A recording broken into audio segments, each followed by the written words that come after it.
நம்மக்கிட்ட மற்றவங்கெல்லாம் கேட்குறது, உங்கள் மதத்தில், அதாவது இந்து மதத்தில் இவ்வளோ கடவுளை வழிபடுறீங்களே, இவ்வளோ ஜாதிகள் இருக்கே, இந்த கேள்வி அடிக்கடி நம்மக்கிட்ட வரும். நம்ம ஞானிகளுக்கும் வேதத்துக்கும் திருமுறைகளுக்கும் தெரியாதா இதுக்கு என்ன பதில்னு?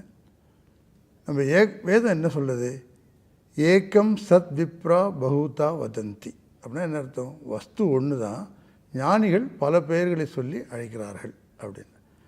காஞ்சி மகாபெரியவர்கிட்ட கேட்டாங்களாம் இதே கேள்வியை. அவர் சொன்னாராம், எல்லாருக்கும் பசிக்கு உணவு சாப்பிடணும், அது வெறும் சோற்றை மட்டும் சாப்பிட்டு போயிடலாமே, எதுக்கு விதவிதமாக பதார்த்தங்கள்லாம் செய்யணும்? ஏன்னா எல்லாருக்கும் நாக்குன்னு ஒன்று இருக்குது, அதுக்கு வேறு வேறு ருசி தேவைப்படுது, ஒவ்வொருத்தருக்கும் ஒவ்வொரு மாதிரி ருசி. இப்போது ருசிக்கே, வாய்க்கு ருசிக்கே இவ்வளோ வேறுபாடுகள் இருக்கும் பொழுது மனத்தில் எவ்வளோ வேறுபாடு இருக்கும் மக்களுக்கு. ஆனால் ஒவ்வொருத்தருக்கும் ஒவ்வொரு மூர்த்தத்து மேலே நம்பிக்கை. அதனால் அவங்க ஒவ்வொருத்தரும் ஒவ்வொரு உருவத்தை வழிபடுவாங்க. திருமுறைகளில் 10ஆம் திருமுறை திருமந்திரம், இது நமக்கு சாத்திரமாகவும் தோத்திரமாகவும் நமக்கு பயன்படுகிறது. அதை எழுதியவர் திருமூலர். இவர் ஒரு பாடலில் குறிப்பிடுறார், இதோபதேசம் அப்படிங்கிற ஒரு பகுதியில். இதோபதேசம்னா மனத்துக்கு உபதேசமா அப்படின்னு அர்த்தம். அந்த பகுதியில் ஒரு பாடலை நம்ம இப்போ பார்ப்போம். திருச்சிற்றம்பலம். ஒன்றே குலமும் ஒருவனே தேவனும் நன்றே நினைமில் நமனில்லை நாணாமே. ஒன்றே குலமும் ஒருவனே தேவனும் நன்றே நினைமில் நமனில்லை நாணாமே.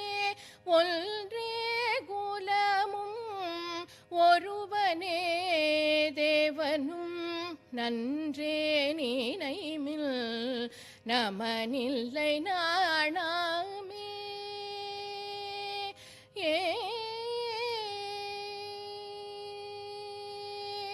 சென்றே புகும் கதி,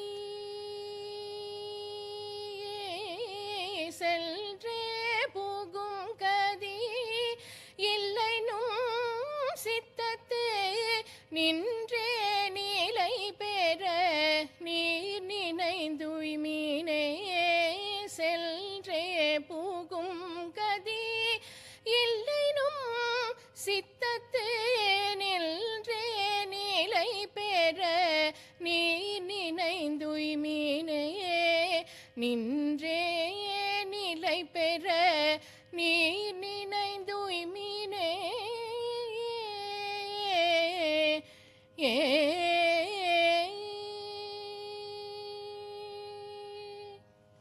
திருச்சிற்றம்பலம். இந்த பாடலோட விளக்கத்தை நம்ம பார்ப்போம். ஒன்றே குலமும் ஒருவனே தேவனும். இவர் என்ன சொல்கிறாரு? அழுத்தம் திருத்தமாக சொல்கிறாரு, ஒன்றே குலம், மனித குலம் ஒன்று தான். ஆனால் மக்கள் விதவிதமாக தோற்றத்தில் மாறுபடுவார்கள். சில பேர் வெள்ளையாக இருப்பாங்க, சில பேர் கருப்பாக இருப்பாங்க. அவங்க பிறந்து வளர்ந்த இடத்த வச்சு அந்த சீதோஷ்ண நிலைக்கு தகுந்த மாதிரி அவங்களுக்கு அமைப்பு சில பேர் உயரமாக இருப்பாங்க, சில பேர் குட்டையாக இருப்பாங்க. இது வேறுபாடு இருக்கும். இருந்தாலும் எல்லோரும் ஒரே குலம்தான். தொழில்களால் மக்கள் வேறுபடுகின்றனர். அதே மாதிரி ஒருவனே தேவனும், அதாவது இறைவன் பல உருவங்களில் வழிபட்டாலும் இறைவன்கிறவன் ஒருத்தந்தான். அதுக்கு அடுத்த லைன் சொல்கிறா பாருங்க, நன்றே நினைமின் நமனிலே நாணாமே. இது நன்றாக மனசில் வாங்கிக்க, நீங்கள் உறுதியாக செயல்படணும் இதை மனசில் வச்சுக்கிட்டு. ஏன்னா இதை நீங்கள் மனசில் வச்சுக்கிட்டிங்கனாக்க வேறுபாடு காமிக்க மாட்டீங்க. அதனால் நீங்கள் தவறுகள் செய்ய மாட்டீங்க வாழ்க்கையில். அதனால் மனத்தாலேயும் வேறுபாடு இருக்கிற விஷயம் தெய்வ வழிபாடு.